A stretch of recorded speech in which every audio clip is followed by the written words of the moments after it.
Asia cup के लिए Pakistan women emerging cricket team की कप्तान फातिमा सना ने कहा है कि कोई टीम छोटी बड़ी नहीं होती, हर टीम से अच्छा खेलेंगे।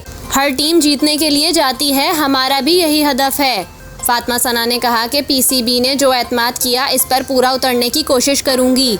Asian cricket council ACC women emerging Asia cup के लिए अच्छी उम्मीदें हैं, कोशिश होगी कि मौके का पूरा फ़ायदा उठाऊं।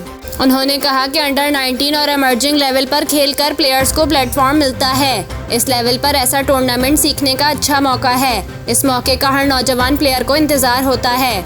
इनका कहना था कि पाकिस्तान का स्क्वाड अच्छा है, टीम में हर तरह के प्लेयर हैं। प्लेयर्स अपना किरदार निभाना जानती हैं, अच्छी क्रिकेट खेलने की कोशिश करेंगे। हमारी स्ट्रेंथ अच्छी है, टूर्नामेंट जीत सकते हैं। फातिमा सना ने मजीद कहा कि मेरे लिए पूरी टीम बराबर है, हर किसी के पास मौका है कि वो खुद को मनवाए। पूरी इमर्जिंग टीम अच्छा खेल कर आएगी। उन्होंने कहा कि इंडिया के मैच का प्रेशर नहीं, पिछली बार की तरह इस बार भी जीतेंगे। हमारा स्पिन अटैक काफ़ी अच्छा है, इनसे काफ़ी तवक्कुआत हैं।